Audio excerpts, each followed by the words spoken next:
નમસ્તે દોસ્તો, સીએ કઈ રીતે બનાય તેનું આજે પહેલું પગથિયું લઈને આવ્યો છું. એટલે સીએ ફાઉન્ડેશન, જે સીએ બનવા માટેનું સૌથી પ્રથમ પગથિયું છે, જે તમારે ચડવાનું છે હવેથી.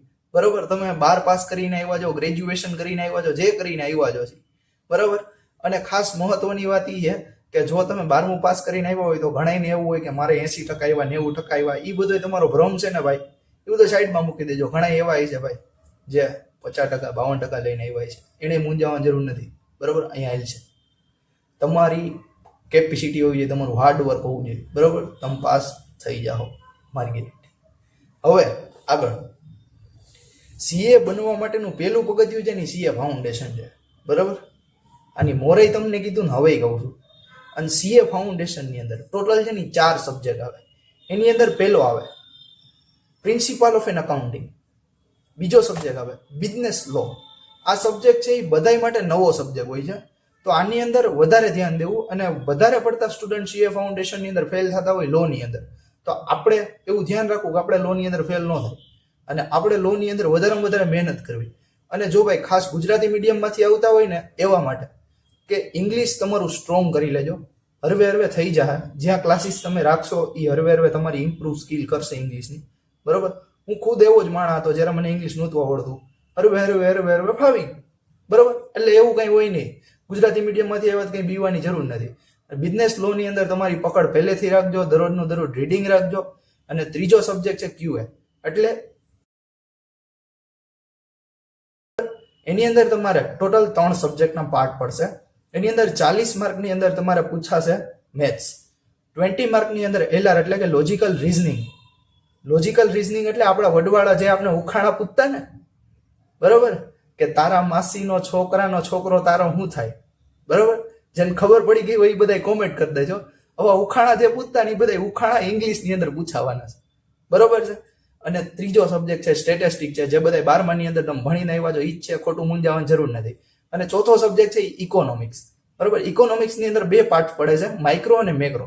બરોબર, એ બેની અંદર કઈ ટોટલ 100 માર્કનું જ પૂછાય. બરોબર, એવું કઈ ટેન્શન લેવાની જરૂર રહે નહીં. અને પેલા 2 પેપર છે એ ડિસ્ક્રિપ્ટિવ રહેવાના છે, એટલે કે તમારે 100 માર્કનું લખવાનું રહેવાનું છે. અને ત્રીજું ને ચોથું એટલે કે ક્યુએ અને બિઝનેસ ઇકોનોમિક્સ જે છે એની અંદર તમારે એમસીક્યુ ટીક કરવાના રહેશે દોસ્તો. અને એમસીક્યુ ટીક કરવા ટાણે ધ્યાન રાખજો, જો તમારો એમસીક્યુ ખોટો પડ્યો તો તમારો નેગેટિવ માર્ક 0.25 કાપી લેવામાં આવશે. બરોબર, એટલે એ થોડુંક ધ્યાન રાખજો. અને પાસિંગ કન્ડિશન જો તમે પૂછતા હોય ને તો એ મેં આગલા વિડીયોમાં તમને કહી દીધું. તો પહેલા એ આગલો વિડીયો જોયા હોય એ મેં તમને પહેલાય કહી દીધું દોસ્તો. તો હવે પાસિંગ કન્ડિશનની આપણે અહીંયા વાત નહીં કરી. અને જો ફીઝની વાત કરી દઈ તો આની અંદર તમારે સૌથી પહેલા સીએ ફાઉન્ડેશન કરવા માટે institute of an chartered accountant of an India એની વેબસાઇટની અંદર જઈ એસએસપી પોર્ટલ, બરોબર, એની અંદર જઈ તમારે તમારું સીએ ફાઉન્ડેશનનું રજીસ્ટ્રેશન કરવાનું રહેશે. રજીસ્ટ્રેશન ફી 9,000 થી 9,200, 9,000 થી 9,200 લગીને રહી શકે છે દોસ્તો. બરોબર છે. અને એ રજીસ્ટ્રેશન કરીને તમે તમારા ક્લાસીસ જોઈન કરજો. અને અથવા રજીસ્ટ્રેશન નથી કર્યું તો પણ ક્લાસીસ તમારા જે ઓફલાઈન છે ત્યાં જાશો તો પણ એ તમને ફોર્મ ભરી આપશે. પ્લસ ઘણા કહેતા હોય કે અમારે બહાર જવું નથી, અમારે ઘરે બેહીને ભણવું છે. બરોબર, તો એવા બધા સ્ટુડન્ટ માટે જો ભાઈ તમારે ઘરે ભણીને ભણવું હોય ને તો આની અંદર એવો ઓપ્શન છે વર્ચ્યુઅલ્સ. બરોબર, તમારે વર્ચ્યુઅલ્સ કોઈ પણ ફેકલ્ટી છે, ક્લાસીસ છે, એના તમારે વર્ચ્યુઅલ લેક્ચર પરચેસ કરવાના રહેશે અને એ લેક્ચર જોવાના રહેશે. અને પછી તમારી સીએ ફાઉન્ડેશનની એક્ઝામ તમે આપી શકશો. અથવા ફેસ ટુ ફેસ એટલે કે ઓફલાઈન તમે ક્લાસીસે જઈને, બરોબર, ફેસ ટુ ફેસ ક્લાસીસે જઈને તમારા લેક્ચર અટેન્ડ કરી. જો હું તો તમને પ્રિફર જ કરીશ કે તમે ફર્સ્ટ ટાઈમ સીએ ફાઉન્ડેશન છે એટલે પહેલેથી તમે ઓફલાઈન લ્યો. પેલું તમે સ્ટેજ ઓફલાઈન કરશો ને તો તમને બધું ઓવરવ્યૂ સમજાશે કે ભાઈ સીએ શું વસ્તુ છે, શું છે, બરોબર, કઈ રીતના બધું વર્ક કરે, વેબસાઇટ કઈ રીતના વર્ક કરે છે, બધું તમને સમજાશે, ઓવરવ્યૂ આવશે તમને. પછી સીએ ઇન્ટરમીડિયેટ થી તમે ઓનલાઈનની અંદર ટ્રાન્સફર થઈ જાજો. બરોબર, એ તમે ઓટોમેટિક થઈ જાઓ, એ મને ખબર જ છે. લાસ્ટ અને ઇમ્પોર્ટન્ટ વાત એ એવી છે ને કે તમને મજા આવી જાય કે આમાં છે ને આમાં રિલેટિવ હોય. બરોબર, મારી લાઈફનો કિસ્સો છે. આવે ઘરે આમ બે, હા બેટા શું હાલે, શું કરે, ભણવાનું શું હાલે,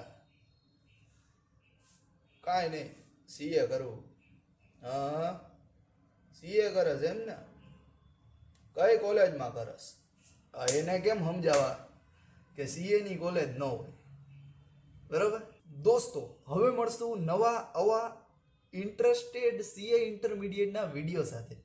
તો આવા ને આવા ઇન્ટરેસ્ટેડ વિડીયો જોવા માટે અમારી એચજી ઇન્ફો હબને આજે જ સબસ્ક્રાઇબ કરી લ્યો અને પ્લેલિસ્ટ જોતા રહેજો. એટલે જલ્દી તમને બધું કોન્સેપ્ટ છે એ સીએ કઈ રીતે કોર્સ વર્ક કરે છે અને કઈ રીતના થાય છે એ બધાય તમને જેટલા છે એ ડાઉટ છે એ બધા ક્લિયર થતા જાય. બરાબર, અને છતાંય ડાઉટ થાય તો તમે કોમેન્ટની અંદર લખી દેજો, હું તમને ઇન્સ્ટન્ટલી રિપ્લાય આપી દઈશ. દોસ્તો, thank you for watching. Like અને કોમેન્ટને શેર કરી દેજો. તમારા જેટલા દોસ્તારો હોય જેનું ડ્રીમ હોય કે ભાઈ મારે સીએ કરવું છે એ બધાને આ વિડીયો શેર કરી દેજો. બરાબર છે, એટલે એના ડ્રીમ જલ્દી ને જલ્દી પૂરા થઈ જાય. તો થેન્ક યુ ફોર વોચિંગ દોસ્તો.